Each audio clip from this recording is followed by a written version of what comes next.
Dans cette vidéo, je vais tenter de lancer un business à partir de zéro. Il me reste littéralement 5 € sur mon compte. Tu vas voir toute la construction de mon projet de A à Z. Je vais trouver une idée de business, puis je vais tenter de vendre mon produit à des entreprises sur Paris, et ça, sans aucune expérience. Je vais vous montrer toutes mes erreurs et tous mes échecs sans filtre, mais aussi mes victoires et mes réussites. Mais avant que je vous montre tout ça, il faut absolument que vous compreniez comment et surtout pourquoi ce projet a commencé. Faut que je devienne riche. Faut que je devienne riche. Faut que je devienne riche. Mon pire cauchemar, c'est terminer employé dans un bureau, à faire le petit esclave pour un patron. Il faut que je trouve le moyen de devenir riche, mais surtout, il faut que je trouve le moyen de devenir libre. À la fin du lycée, au lieu d'aller en études supérieures comme absolument tous mes amis, j'ai décidé de prendre la seule porte de sortie qui s'offrait à moi. J'ai décidé de me lancer dans l'entrepreneuriat. Je suis resté dans ma chambre à m'isoler pendant plusieurs années, à taffer comme un chien sur mes projets. Pas de soirée, pas de potes, pas de meufs, pas de distraction. Juste moi avec la volonté de devenir riche, mais surtout la volonté de devenir libre. Je pense sincèrement que dans la vie, on n'a rien sans rien. Et que pour atteindre ses rêves, il faut avoir de la volonté et savoir faire des sacrifices. Pour mes rêves, moi je me suis isolé 6 ans dans ma chambre à bosser comme un acharné. Et finalement, au bout de ces 6 années d'isolement et de travail acharné, j'ai enfin réussi. Rien du tout. Comment ça, rien du tout? Il vient vraiment de dire rien du tout? Rien du tout. Je n'ai pas réussi un seul de mes projets. Tous les jeunes autour de moi ont commencé à devenir des adultes, alors que moi j'habite toujours chez mes parents, dans ma chambre d'enfant, avec de la moisissure au plafond, un lit de gamin avec une place et les lattes totalement explosées. Le meilleur pour la fin, sur mon compte en banque, il me reste 5 €. Quand je pense à ma situation, je me dis vraiment que c'est pitoyable. Peut-être que j'aurais mieux fait d'écouter tout le monde à l'époque et de continuer les études. J'ai juste échoué. Et si j'avais tort? En fait, durant toutes ces années, j'ai développé des compétences sur ce qui me passionne, sur tout le côté créatif du business. En fait, je me suis pas assez développé sur les aspects du business qui me plaisent pas et qui sont pourtant essentiels pour faire fonctionner un business. Le marketing, la communication, ce genre de choses. Durant toutes ces dernières années, j'ai beaucoup trop développé mon côté artistique, mais j'ai pas du tout assez développé mon côté businessman. Maintenant que je comprends ça, en réalité, il me manque plus qu'une chose à faire. Je vais lancer un nouveau business avec un nouveau plan et je vais tout vous montrer de A à Z. J'avais une petite appréhension, est-ce que j'allais réussir, est-ce que j'allais échouer? Mais en réalité, faire ce défi, ça a été la meilleure décision de toute ma vie. Pour commencer, déjà, il faut que je vous explique quel business je vais choisir. Comme business, je vais proposer un service de photo et de vidéo. La photo et la vidéo, c'est le domaine où j'ai le plus d'expertise, donc du coup c'est là où je vais pouvoir apporter le plus de valeur. Et donc du coup, par conséquent, c'est là où je vais pouvoir me faire le plus d'argent possible. Maintenant, la question c'est à qui je vais proposer ce service. À premier abord, on pourrait penser à proposer ce business à monsieur et madame tout le monde. Sauf que ce serait une énorme erreur de choisir monsieur et madame tout le monde pour proposer un service de photo et de vidéo. Et donc du coup, si on choisit pas cette clientèle, et ben qui on choisit? Au lieu de proposer mon service à monsieur et madame tout le monde, on va s'adresser à d'autres business. Dans l'entrepreneuriat, on appelle ça du B2B. Si je m'adresse à des business, c'est pas par hasard. Le truc, c'est que ça va me permettre d'avoir des clients plus facilement et ça va me permettre aussi d'avoir plus d'argent facilement. Si vous n'êtes pas capable de trouver la bonne clientèle, vous ne pourrez pas vendre votre produit même si vous avez le remède contre le cancer. L'important en fait pour vos clients cibles, c'est que votre produit soit une solution pour un problème qui soit douloureux, reconnu et urgent. Si je m'adressais à monsieur et madame tout le monde pour de la photo et de la vidéo, en soi je ne résous pas quelque chose de douloureux, urgent et reconnu. Ça va être plus difficile pour moi de trouver des clients et surtout c'est qu'ils vont pas vouloir me payer plus de 100 balles pour ça. Pour un business, c'est beaucoup mieux. Pour un business, la communication, les photos, les vidéos pour site web, publicité, les réseaux sociaux pour faire de sa communication, voilà, faire vivre son business, c'est essentiel d'avoir du contenu. C'est même pas essentiel en fait, c'est vital. Si un business il a pas ça, il meurt tout simplement. Et ça va me permettre aussi de facturer du coup beaucoup plus cher. Généralement, les entreprises ont des budgets alloués à ça. Du coup, en ciblant les business, j'aurai la possibilité non seulement de faire plus d'argent, mais aussi de trouver des clients beaucoup plus facilement. Ok, maintenant que j'ai des clients cibles, il faut que je trouve un moyen de les contacter et que je trouve une méthode de leur vendre. Et pour ça, j'ai deux options qui s'offrent à moi. La première, c'est la plus évidente, c'est le démarchage en ligne. Par exemple, je trouve des business sur internet, je récupère leurs mails, je les contacte sur les réseaux sociaux, mais il y a un énorme problème avec cette méthode.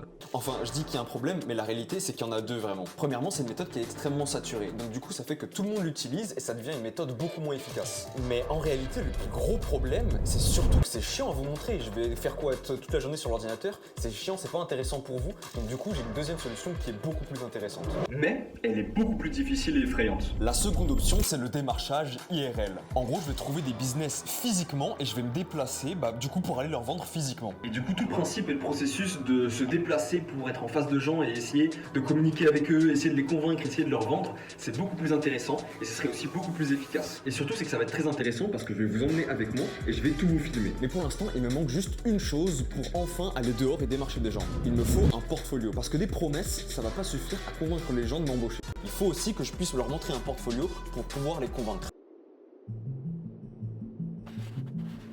Je l'ai appelé Faro Prod. Pour l'instant, il n'y a rien de publié dessus, il y a juste la photo de profil. Et c'est là où j'ai publié du coup tout ce que j'ai à faire.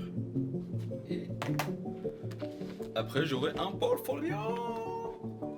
À un moment, je me dis, ce serait vraiment cool que je puisse avoir sur mon portfolio des images qui font vraiment publicité ultra professionnelle, où je filme des objets, où j'ai des espèces de transitions, je sais pas, un espèce de truc comme qu'on voit dans les publicités. Du coup, je décide d'installer un petit studio photo-vidéo dans ma chambre. Bon, en gros, là, j'ai tout un setup pour filmer des espèces de plans sympas avec une petite lampe. Hop, un petit setup avec des espèces d'objets. En gros, ça veut un peu rien dire ce setup, mais ça fait un peu stylé en mode pub. Tout ça là, ça va me servir de test. En gros, pour montrer que je peux filmer des objets, des produits, des trucs comme ça. Je dirais un peu que je m'y connais là, sauf qu'en fait, je sais pas du tout comment ça va rendre. J'ai jamais filmé de trucs comme ça auparavant. Je suis un peu dubitatif sur ma manière de faire. C'est beaucoup d'expérimentation, mais j'ai confiance. Je vais tester et on va voir ce que ça donne. Et là, regardez. Et hop. Une petite collection de lunettes, je vais voir comment je vais agencer tout ça et puis après voilà, ça me fera une deuxième vidéo mode je filme des produits. Bien sûr, comme j'étais naïf, je pensais que ça allait juste me prendre une journée, hop c'est bon, je filme, c'est plié, je monte rapidos, je fais quelques petites vidéos, mais bon, la réalité c'est jamais comme on l'imagine et au final j'ai passé environ 3-4 jours à filmer et éditer toutes ces vidéos. À la fin le résultat est pas parfait, il y a quelques petites erreurs, quelques petites imperfections, des bruitages bizarres, mais globalement ça va, je suis assez fier de ce que j'ai fait, donc du coup je vous montre.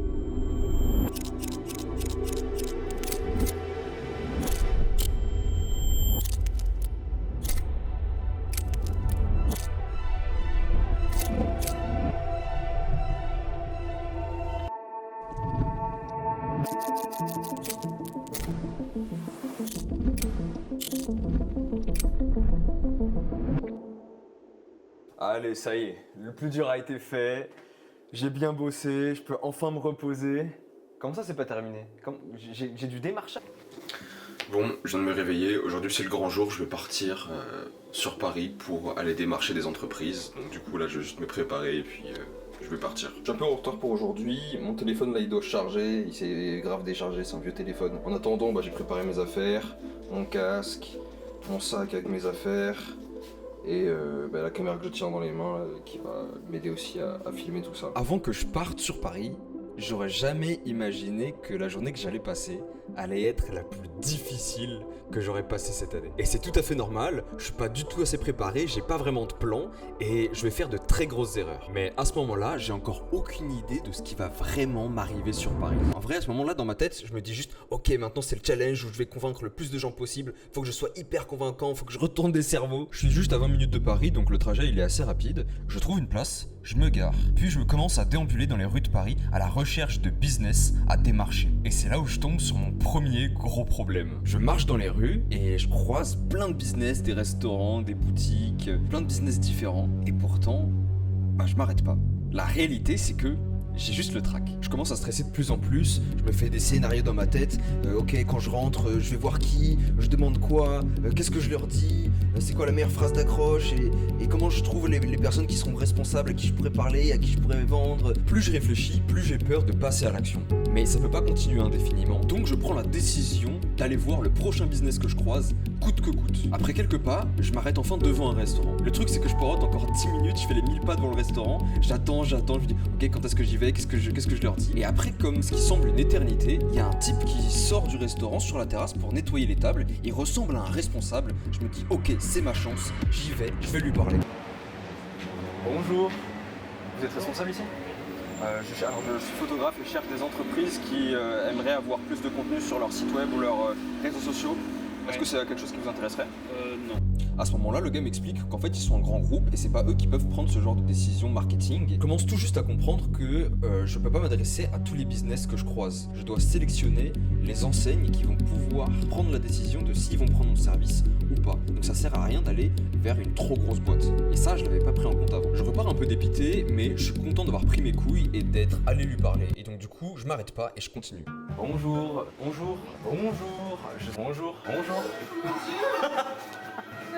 Ouais, je suis un ninja. Je tombe sur plein de business différents. Des vendeurs de glace, des restaurants, des salons de coiffure, des boutiques de bijoux, peu importe. Dès que je croise un business, je m'arrête, je rentre et il y a toujours à peu près le même processus qui se met en place. Je suis photographe et je cherche des entreprises qui voudraient faire de la photo ou de la vidéo pour leur site web ou réseaux sociaux. Est-ce que ce serait quelque chose qui vous intéresserait? Sur la vingtaine de business que j'ai démarché cette journée-là, il y avait seulement 2 types de réponses principales qui m'étaient données. Premièrement, les gens qui voulaient tout simplement pas de mon service pour X raisons. Non. Ok, pas de soucis. Puis il y avait les business qui pouvaient pas me répondre sur l'instant. Il fallait soit en parler à un responsable, soit il fallait que je leur laisse mon contact ou mes réseaux pour qu'ils puissent décider me contacter ultérieurement. Vous pouvez envoyer par Instagram, vous parler avec les responsables. parler avec Un responsable? Pour l'instant, j'avais démarché environ une vingtaine de business et pas encore une seule réponse positive m'avait été donnée. C'était difficile, mais j'allais pas baisser les bras. J'étais toujours aussi motivé, mais à ce moment-là, il y a un problème qui a dû me faire arrêter ma journée beaucoup plus tôt que prévu. Là, j'en ai posé dans un parc parce que je suis explosé. C'est hardcore. En fait, je me suis beaucoup trop chargé. Je suis bien trop lourd. Alors, je peux pas avoir autant de gens. J'arrive devant eux, je suis explosé, je suis épuisé. Bon, finalement, je suis rentré plus tôt que prévu de Paris parce qu'en fait, il y avait quelques petits problèmes. J'avais des chaussures pas confortables et j'étais chargé comme une mule. Et en fait, j'étais fatigué ultra rapidement. Et là, je me suis rendu compte qu'en fait, je pouvais pas faire ça toute une journée. Je regardais ce qu'il y avait dans mon sac. Du coup, sur moi, j'avais ma veste moto. Elle a plein de protection, elle est ultra lourde. J'avais un gros sac, j'avais un trépied, la caméra en plus. Et dans mon sac, je portais aussi ça. J'avais mon casque et mes gants. Et tout ça ensemble, en fait, ça fait super lourd. Quand je vais revenir sur Paris, et bah du coup, je vais me charger beaucoup plus petit. Pendant ma première journée, j'avais aucune préparation, donc j'ai fait énormément d'erreurs. La première erreur que je faisais, c'est que j'allais voir n'importe quel business. Alors qu'il y a des business qui sont absolument horribles et qu'il faut absolument pas aller voir, comme les restaurants. Les restaurants, c'est le type de business qui est le plus présent quand tu vas en ville. Toutes les rues, il y a des millions de restaurants différents. Donc du coup, en fait, j'allais souvent, je faisais un restaurant, puis le suivant, puis le suivant, puis le suivant.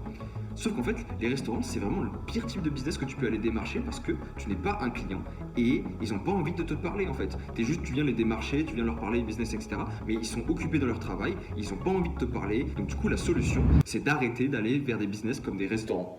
Et plus aller vers des business comme des boutiques par exemple, qui vendent des bijoux, ce genre de choses. Ma deuxième erreur, c'est que j'allais n'importe où dans Paris. Que ce soit un quartier pauvre ou un quartier riche, en fait, je déambulais, je trouvais des business un peu au pif, je m'étais pas préparé à l'avance. Quand j'allais dans des quartiers qui étaient plus populaires et pauvres, tout simplement, je tombais sur des business qui avaient tout simplement pas d'argent à dépenser. Pour résoudre ce problème, en fait, c'est simple, il y a juste à aller dans les quartiers riches, touristiques et commerciaux. Ma troisième erreur, c'est que j'étais naïf. Je pensais directement arriver comme une fleur devant des business et dire « Oh regardez, j'ai un appareil photo, je peux vous faire des vidéos et des photos maintenant et vous me payez dans la journée. » On fait comme ça. Du coup, vous êtes venu spontanément? Exactement, spontanément, je suis prêt avec un appareil, je peux vous faire des photos maintenant. Mais le truc, c'est que ça fonctionne absolument pas comme ça. Les gens, je peux pas les presser à prendre une décision sur leur business où ils doivent investir de l'argent sur le moment T. Les gens, ils ont besoin de confiance, ils ont besoin de temps pour savoir s'ils prennent une bonne décision, s'ils peuvent investir, s'ils doivent investir. La solution à ce problème, c'est de tout simplement arrêter d'arriver comme une fleur devant les business en leur disant « Regardez, j'ai un appareil photo, je suis prêt à vous filmer là maintenant ».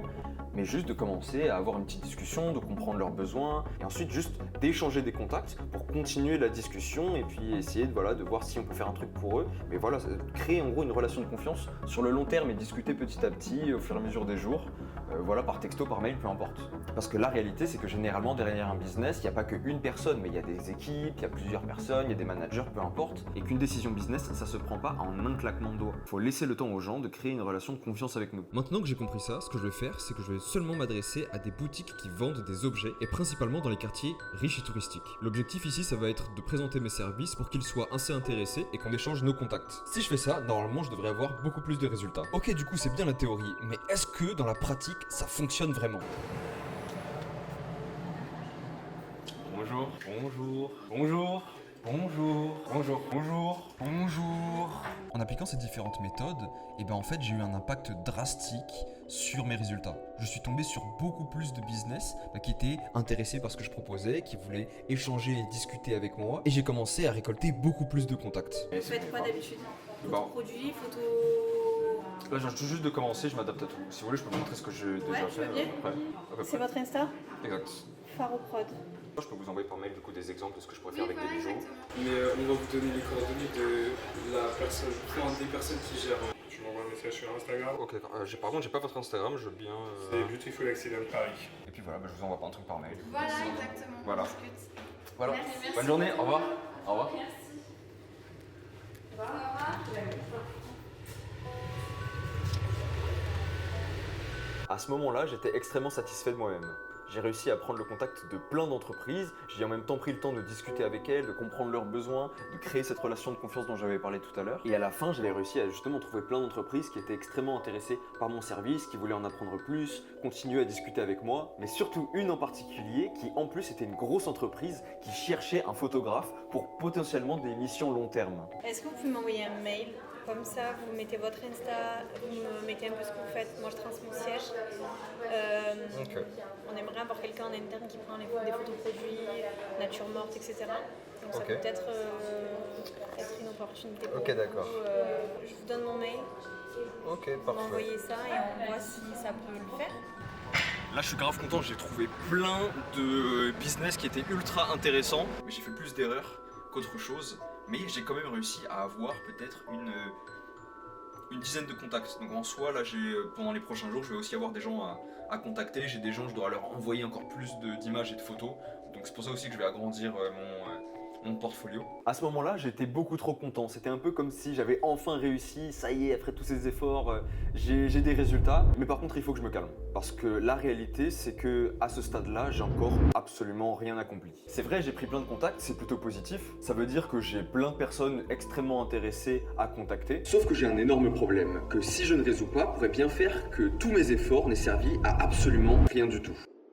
Quasiment tous les contacts de business que j'ai pris et qui sont intéressés par mes services sont des bijoutiers. Mais je n'ai pas de bijoux dans mon portfolio. Et du coup, ils veulent tous voir des photos de bijoux de ma part avant de prendre leur décision et d'accepter de bosser avec moi. Et donc du coup, je leur ai tous promis des photos de bijoux. Actuellement, ils sont tous en train d'attendre les photos que je leur ai promis. Je dois trouver une façon de faire les plus belles photos possibles et assez belles et professionnelles pour les convaincre de bosser avec moi. Et tout ça le plus rapidement possible. Parce que si je le fais pas assez rapidement, ils pourraient penser que je suis trop lent pour bosser. Et pareil, ils voudront pas bosser avec moi. Ce qui veut dire que tout se joue ici. Le problème, c'est que j'ai jamais fait de photos de bijoux de toute ma vie. Mais heureusement, j'ai un plan. Chez moi, j'ai plein de petits bijoux qui traînent à droite à gauche, des bagues, des boucles d'oreilles, ce genre de choses. Et ce que je vais faire, c'est que je vais les utiliser pour faire un shooting photo. Pas n'importe quel shooting photo. Ici, je vais essayer de recréer une publicité de luxe. Vraiment le summum du summum. Si j'arrive à faire ça, il n'y a pas une putain d'entreprise qui pourrait refuser mon service. Du coup, là, sur ordinateur, j'ai enregistré plusieurs images pour de la référence, pour avoir de l'inspiration pour mon shooting. Et là, j'ai un petit setup avec de la lumière, trépied, etc.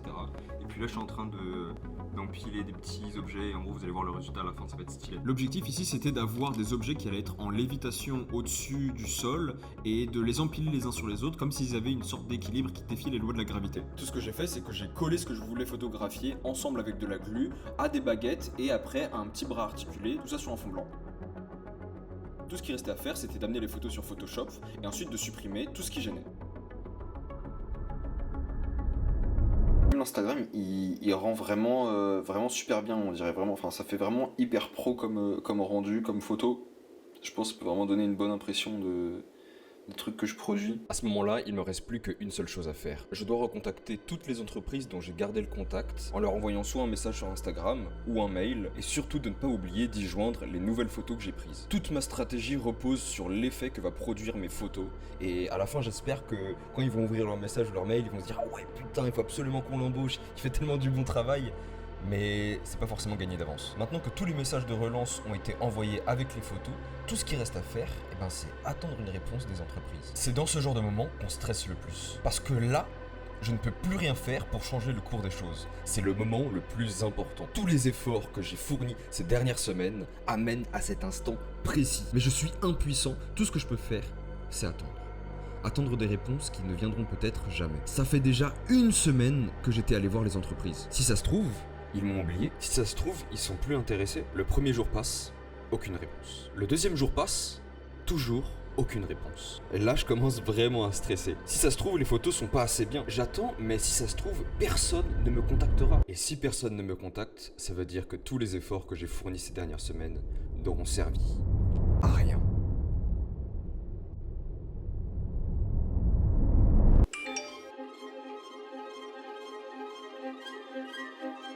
Bonjour Monsieur Faro, nous avons bien reçu vos photos. Nous sommes extrêmement intéressés par votre travail et nous aimerions collaborer avec vous. Quand seriez-vous disponible pour un appel? Purée, enfin j'ai une réponse positive. Enfin j'ai réussi. Recevoir ce message à ce moment-là, quand je stressais le plus et que je pensais pas avoir de réponse, c'est vraiment une délivrance. Je suis tellement content que tout le travail que j'ai donné, tout le mal que je me suis donné, porte enfin ses fruits. Mais bon, attention, c'est pas le moment de se relâcher parce que le job n'est pas encore fait. Mais à ce moment-là, j'ai plus de stress, j'ai plus de doute parce que je sais que je peux le faire. Je sais que je peux fournir du travail de qualité et je l'ai montré. L'entreprise qui m'a contacté, ce sont 2 artisans bijoutiers qui se situent à Paris. Quand j'étais allé les démarcher, j'avais oublié d'allumer ma caméra. C'est pour ça que du coup, j'ai pas de vidéo de quand je suis allé les voir pour la première fois. On parle par message et on se fait des appels pour discuter ensemble de ce qu'ils aimeraient avoir comme photo ou vidéo. Bon, aujourd'hui on est dimanche et demain lundi je vais partir pour du coup signer mes contrats que j'ai fait avec ChatGPT et du coup je vais commencer à bosser avec du coup un couple d'artisans qui fait des bijoux et je vais commencer le taf cette semaine. Let's go, premier travail trouvé. La semaine suivante, je commence le travail. Ils sortaient une nouvelle collection de bijoux et ils voulaient que j'en fasse des photos et des vidéos pour leur site web et leur Instagram. Ils font des petits trucs sympas avec des mécanismes de montre à l'intérieur de bagues et aussi des bagues faites en météorite.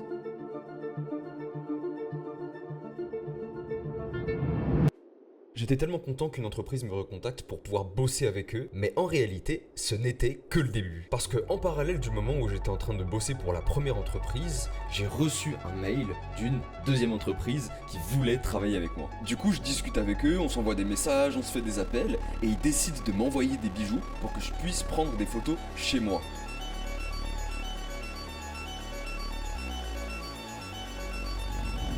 Ça y est, j'ai réussi, la véritable aventure peut enfin commencer. J'ai énormément hésité avant de me lancer dans ce challenge et surtout de le filmer. Je savais pas si j'allais réussir, j'avais aucune garantie de succès et je me lançais dans l'inconnu. Mais au final, je suis tellement content de l'avoir fait. J'ai suivi mes rêves et mon intuition. J'ai fait beaucoup d'erreurs, mais c'est ces erreurs qui m'ont appris et rendu meilleur. À vouloir ne jamais faire d'erreurs, on n'échoue jamais. Mais on ne prend pas l'opportunité de réussir. Alors que l'échec, c'est la voie de la réussite. C'est ça qui nous mène vers une vie pleine de sens. Qu'est-ce que vous faites pour vos rêves ?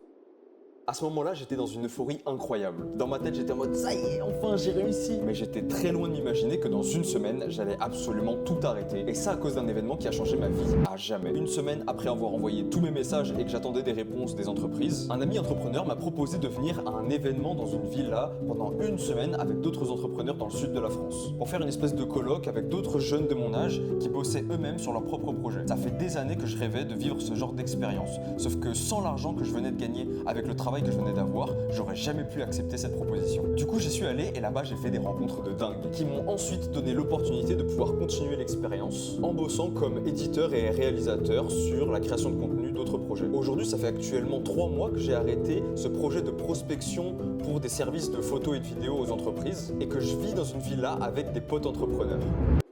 Ce qui se passe présentement, c'est que j'ai totalement arrêté le business de services de photos et de vidéos. Mais attention, ça veut pas dire que tout ça c'est fini, bien au contraire. En fait, c'est que le début. Si j'arrête de vous documenter ce projet d'entreprise de services de photos et de vidéos, c'est pour lancer des projets qui sont encore mieux, encore plus épiques, beaucoup plus intéressants. Et j'ai absolument tout vous montrer. Cette vidéo, c'est juste le début d'une très grande aventure.